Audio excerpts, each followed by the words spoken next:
Tirupati deputy mayor ఎన్నికపై ఉత్కంఠ కొనసాగుతోంది. శ్రీ వెంకటేశ్వర యూనివర్సిటీలోని ఎన్నికల కేంద్రానికి కాసేపటి క్రితమే వైసీపీ కార్పొరేటర్లు చేరుకున్నారు. తిరుపతి ఎంపీతో సహా 23 మంది కార్పొరేటర్లు సమావేశానికి హాజరయ్యారు. పోలీసు భద్రత మధ్య సమావేశానికి వీరు హాజరయ్యారు. అటు నిన్నటి ఘర్షణల నేపథ్యంలో ఎస్యూబీ దగ్గర భారీ బందోబస్తు ఏర్పాటు చేశారు. యూనివర్సిటీ పరిసరాల్లో 144 సెక్షన్ కొనసాగుతోంది.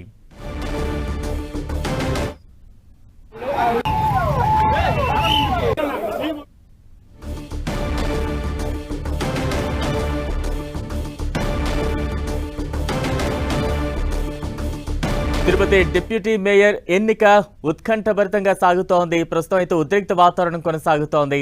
దానికి సంబంధించిన అప్డేట్స్ మనం చూస్తూ ఉన్నాం. మరోవైపు కిడ్నాప్ వివాదంపై వైసీపీ ఎమ్మెల్సీ సుబ్రహ్మణ్యం స్పందించారు. తనను ఎవరూ కిడ్నాప్ చేయలేదని, అనారోగ్యంతో ఇంట్లోనే ఉన్నారని సెల్ఫీ వీడియో రిలీజ్ చేశారు. తనను కిడ్నాప్ చేశారనే వార్తలను నమ్మవద్దని విజ్ఞప్తి చేశారు. డాక్టర్ల సూచనతో త్వరలోనే తిరుపతికి వస్తారన్నారు. అనారోగ్య కారణాలే నేను హాస్పిటల్ అడ్మిట్ అవ్వడం జరిగింది. నేను బాగానే ఉన్నాను. ఇందులో ఎవరు కంగారు పడాల్సిన పని లేదు. మీడియా మిత్రులు కానీ అధికారులు కానీ నేను కంగారు పడాల్సిన పని.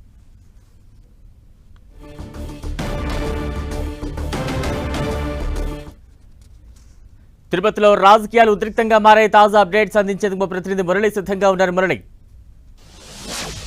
అంటే మరి కాసేపట్లోనే డిప్యూటీ మేయర్ ఎన్నిక కొనసాగబోతుంది. ప్రస్తుతం మనం ఎస్వి యూనివర్సిటీ సెనేట్ హాల్, ఇదే కౌంటింగ్ కేంద్రం, ప్రస్తుతం ఇక్కడే ఉన్నాం. కొద్దిసేపటి క్రితమే వైసీపీ కార్పొరేటర్లు అయితే ఇక్కడికి చేరుకోవడం జరిగింది. అయితే కూటమి మద్దతు ఇస్తున్న కార్పొరేటర్లు మాత్రం ఇంకా చేరుకోవాల్సింది. వారి కోసం వేచి చూస్తున్న పరిస్థితి. వైసీపీకి సంబంధించి ఇప్పటి వరకు సుమారుగా ఒక 22 మంది కార్పొరేటర్లు కొద్దిసేపటి క్రితమే ఇక్కడి నుంచి కౌంటింగ్ కేంద్రంలోకి వెళ్లారు. వారితో పాటు తిరుపతి ఎంపీ డాక్టర్ గురుమూర్తి కూడా వెళ్ళడం జరిగింది. అయితే ప్రత్యేకించి ఇప్పటికే ఒక ఎమ్మెల్సీ, ఎవరైతే వైసీపీ ఎమ్మెల్సీ గైర్హాజరైనారో ఆయన బహుశా రాకపోవచ్చని తెలుస్తుంది. ఆయన కిడ్నాప్ అని ప్రచారం జరిగినప్పటికీ అలాంటిది ఏమీ లేదు, అనారోగ్యంతో రాలేదని డాక్టర్ సుబ్రహ్మణ్యం